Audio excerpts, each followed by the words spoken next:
Siang, perkenalkan nama saya Valentina Tapi.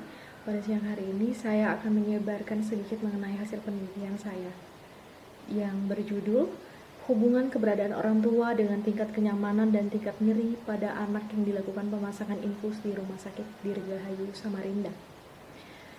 Saya mengangkat judul ini dengan latar belakang bahwa anak-anak yang sakit dan dirawat di rumah sakit atau yang mengalami hospitalisasi menjadi krisis pada tahun-tahun awal dan sangat rentan mengalami krisis, yaitu penyakit dan hospitalisasi akibat stres, mengalami perubahan kondisi dari sehat menjadi sakit, dan lingkungan yang membosankan.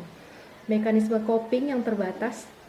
Penyebab stres akibat hospitalisasi adalah perpisahan, kehilangan kontrol, cedera tubuh, dan nyeri, menurut Wong tahun 2009. Dalam Wong tahun 2019 disebutkan bahwa konsep sakit dimulai selama periode prasekolah dan kemampuan kognitif anak pada tahap praoperasional. Anak-anak prasekolah adalah anak yang berusia 3-6 tahun. Pada usia ini mereka sulit membedakan antara diri mereka sendiri dan dunia luar. Pemikiran mereka difokuskan pada kejadian eksternal yang dirasakan. Akibatnya, anak-anak pun mendefinisikan penyakit berdasarkan apa yang diberitahukan pada mereka.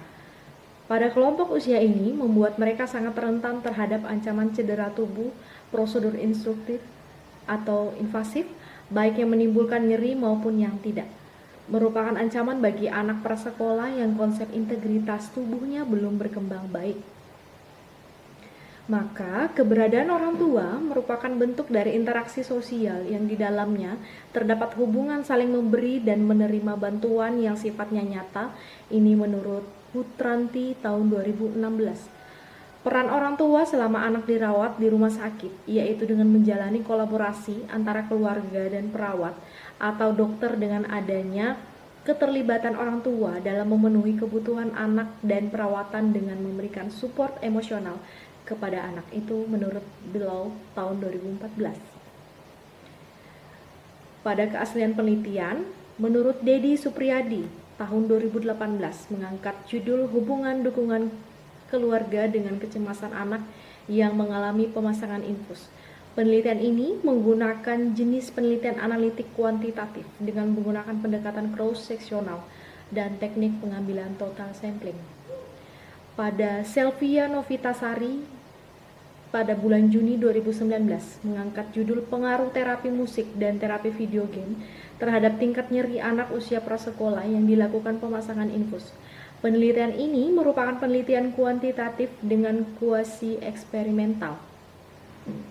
Penelitian kuasi eksperimental merupakan penelitian yang menguji cobakan suatu intervensi pada sekelompok subjek dengan atau tanpa kelompok pembanding, namun tidak dilakukan randomisasi untuk memasukkan subjek ke dalam kelompok perlakuan atau kontrol, menurut Pollitt dan Beck tahun 2014. Rancangan penelitian yang digunakan dalam penelitian ini adalah non-equivalent, without control group atau non-randomized, without control group, pretest dan posttest. Tujuan umumnya, mengetahui hubungan keberadaan orang tua dengan tingkat nyeri dan tingkat kenyamanan pada saat anak dilakukan pemasangan infus di Rumah Sakit Dirgahayu, Samarinda. Tujuan khususnya, yang pertama mengidentifikasi karakteristik umur, jenis kelamin, tingkat nyeri, dan tingkat kenyamanan. Yang kedua, menganalisis hubungan keberadaan orang tua dengan tingkat nyeri dan tingkat kenyamanan. Yang ketiga, identifikasi keberadaan orang tua saat pemasangan infus. Apakah orang tua mendampingi atau tidak mendampingi anak.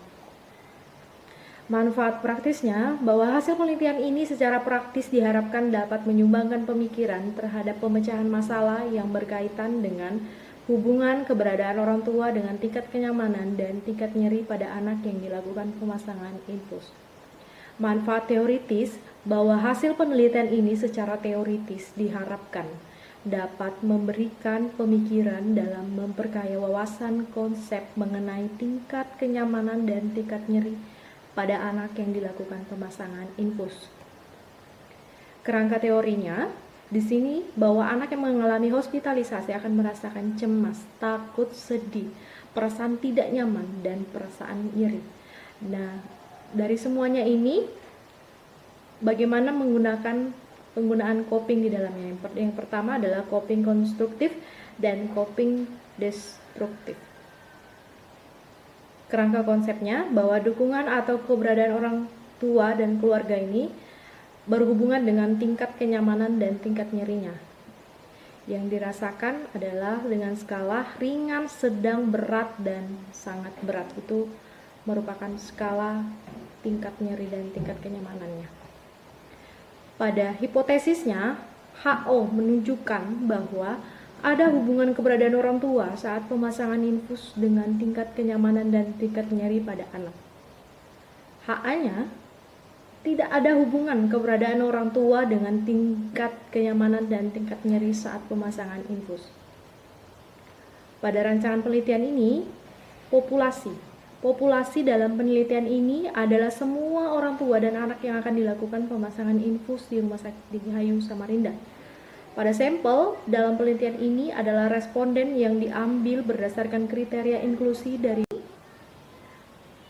populasi dalam penelitian adalah semua orang dan anak yang akan dilakukan pemasangan infus di Rumah Sakit Dirgahayu Samarinda.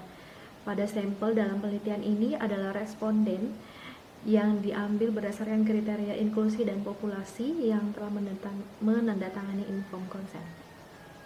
Adapun kriteria inklusi dan eksklusi, kriteria inklusinya yang pertama pasien anak-anak yang dirawat inap, yang kedua laki-laki dan perempuan berumur dari 3 sampai 6 tahun. Dan yang ketiga orang tua bersedia menjadi responden. Untuk kriteria eksklusinya apakah anak ini mengalami penurunan kesadaran atau tidak sehingga sampai dilakukan pemasangan infus. Waktu dan tempat penelitian, rencana penelitian ini akan dilakukan pada tahun 2020 di Rumah Sakit Dirgahayu. Pada instrumen penelitian, instrumen yang digunakan adalah penelitian ini menggunakan kuesioner, skala nyeri Wong-Baker, dan Kolkalba. Lembar angket yang berisi tentang karakteristik responden meliputi nama, umur, jenis kelamin. Kuesioner digunakan untuk mengidentifikasi keberadaan orang tua saat anak dilakukan pemasangan infus. Yang kedua, skala nyeri Wong-Baker digunakan untuk mengukur tingkat nyeri pada anak saat akan ditusuk jarum infus. Yang ketiga, Kolkalba merupakan skala ukur untuk tingkat kenyamanan dan yang dirasakan anak. Pada analisa data, analisis univariat dilakukan terhadap tiap variabel penelitian untuk melihat distribusi frekuensi, meliputi data jenis kelamin, usia, tingkat nyeri, dan tingkat kenyamanan disajikan dalam bentuk tabel. Analisis bivariat dilakukan untuk membuktikan hipotesis penelitian, yaitu melihat ada hubungan keberadaan orang tua dengan tingkat kenyamanan dan tingkat nyeri pada anak yang dilakukan pemasangan infus. Teknik pengumpulan datanya yang pertama tahap persiapan, tahap pelaksanaan, dan tahap akhir. Hasil penelitian yang pertama adalah karakteristik responden berdasarkan umur. Di sini umur dari 3 sampai 6 tahun, tapi saya dari hasil jurnal yang saya dapat, jurnal penelitian yang saya dapat, saya masukkan di hasil penelitian. Maka saya memasukkan di hasil penelitian saya. Tabel pertama ini distribusi frekuensi responden berdasarkan umur. Pada umur 3 tahun, frekuensinya 17 dengan persentase 78%. Pada umur 3 tahun, frekuensinya ada 5 dengan persentase 22%. Tabel kedua merupakan gambaran karakteristik responden berdasarkan umur. Umur anak minimal 3 tahun, maksimal 4 tahun. Pada min atau di tengah-tengahnya 4,5 tahun. Dan hasil ini menunjukkan bahwa dari 40 responden didapatkan 78% berumur 3 tahun sebanyak 17 orang. Dan 22% berumur 4 tahun sebanyak 5 orang. Yang kedua, karakteristik responden berdasarkan jenis kelamin. Tabel 2 merupakan gambaran karakteristik responden di IGD RSUD Banjarbaru berdasarkan jenis kelamin. Untuk jenis kelamin laki-laki, frekuensinya 22 dengan persentase 55%. Pada jenis kelamin perempuan, frekuensinya 18 dengan persentase 45%. Jumlah untuk laki-laki dan perempuan dengan frekuensinya 22 dengan persentase 100%. Maka berdasarkan hasil penelitian dari 40 responden didapatkan sebagian besar responden yaitu 55% berjenis kelamin laki-laki sebanyak 22 orang dan 45% berjenis kelamin perempuan sebanyak 18 orang. Karakteristik responden berdasarkan diagnosa penyakit. Tabel 3, gambaran karakteristik responden di IGD RSUD Banjarbaru berdasarkan diagnosa penyakit. Untuk diagnosa anak yang pertama adalah diare dengan frekuensi 20, presentase 50%. Untuk diagnosa anak demam, frekuensinya 9 dengan presentase 22%. Tipoid, frekuensinya 6 dengan presentase 15%. Untuk diagnosa anak morbili, frekuensinya 5, presentasenya 13. Dan jumlah dari diagnosa anak dengan frekuensi 40 frekuensinya dengan persentase 100%. Maka berdasarkan hasil penelitian dari 40 orang responden didapatkan sebagian besar responden dengan 50% dengan diagnosa penyakit diare yaitu 20 anak dan dengan diagnosa morbili sebanyak 13% yaitu 5 anak. Yang ketiga, karakteristik responden berdasarkan pengalaman pemasangan infus. Yang pertama kali dipasang infus dengan frekuensi 33 dan persentase 82%. Yang kedua sering dipasang infus, frekuensinya 7 dan persentase 18%. Berdasarkan hasil penelitian dari 40 responden, didapatkan sebagian besar responden 82% dengan anak yang pertama kali dipasang infus yaitu 33 anak dan 18% dengan anak yang sering dipasang infus yaitu 7 anak. Peran orang tua. Tabel 5, hasil penelitian peran orang tua. Yang pertama, peran orang tua tidak baik dengan frekuensi 15, persentase 37,5%. Peran orang tua baik, frekuensi 35 dan persentase 87,5%. Berdasarkan penelitian dari 40 orang responden, berdasarkan peran orang tua, sebagian besar memiliki peran yang baik ketika dilakukan tindakan prosedur pemasangan infus pada anaknya yaitu sebesar 87,5% dan berperan tidak baik sebesar 37,5%. Artinya, selama pelaksanaan prosedur pemasangan infus, orang tua berusaha memberikan rasa aman pada anaknya agar mau menerima tindakan tersebut.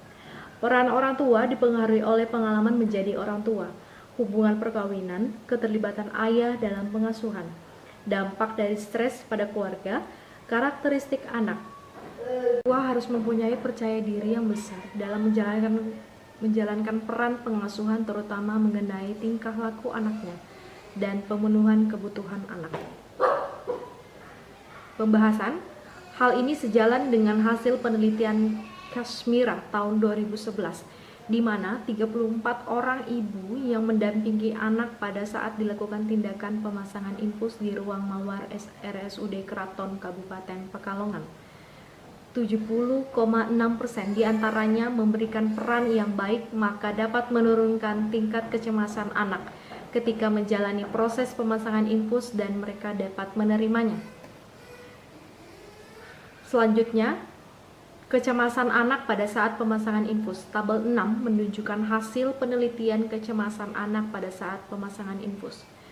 Pada kecemasan ringan anak, frekuensinya 8 dengan presentasi 20%. Kecemasan sedang, frekuensinya 14 dan persentase 35%. Kecemasan berat, frekuensi 13 dengan persentase 32,5%. Dan panik, frekuensinya 5 dengan persentase 12,5%. Berdasarkan hasil penelitian dari 40 responden, berdasarkan kecemasan, anak didapatkan 35% pada tingkat kecemasan sedang, 32,5% pada tingkat. Sebagian besar yang dilakukan anak adalah 92,5% anak berpegang erat pada orang tua dan terdapat 20% anak memberontak. Ini terjadi karena adanya stres akibat perubahan lingkungan dan kondisi dari sehat menjadi sakit, serta anak mempunyai keterbatasan dalam mekanisme coping dalam menghadapi stresor. Dari hasil penelitian, bentuk kecemasan anak yaitu state anxiety, yaitu kecemasan sebagai suatu reaksi terhadap situasi tertentu, di mana anak pada saat pemasangan infus mengalami kecemasan dengan tingkat kecemasan berbeda-beda setiap orangnya. Timbulnya kecemasan anak pada saat anak melihat perawat membawa alat-alat pemasangan infus dan juga pada saat perawat melakukan pemasangan infus. Hasil penelitian ini didukung oleh penelitian Cipta tahun 2012, di mana dari 30 orang anak yang dilakukan pemasangan infus, diantaranya 50% memiliki kecemasan dan 23,3% mengalami pada saat pemasangan infus di Rumah Sakit Banjarbaru. Berdasarkan data yang telah didapatkan dari 40 responden orang tua dan 40 responden anak yang berusia 3-6 tahun di IGD RSUD Banjarbaru, dari 40 responden orang tua didapatkan hasil peran orang tua yang baik cenderung anak mengalami kecemasan ringan dengan 32%. Peran orang tua yang tidak baik cenderung anak mengalami kecemasan berat dengan persentase 70%. Pada tabel terlihat nilai signifikan 0,000 kurang dari 0,05. Keputusannya adalah HO ditolak, dengan artinya ada hubungan antara peran orang tua terhadap tingkat kecemasan anak pada saat dilakukan tindakan pemasangan infus. Sekian dan terima kasih presentase dari saya Valentina Tapi. Selamat sore.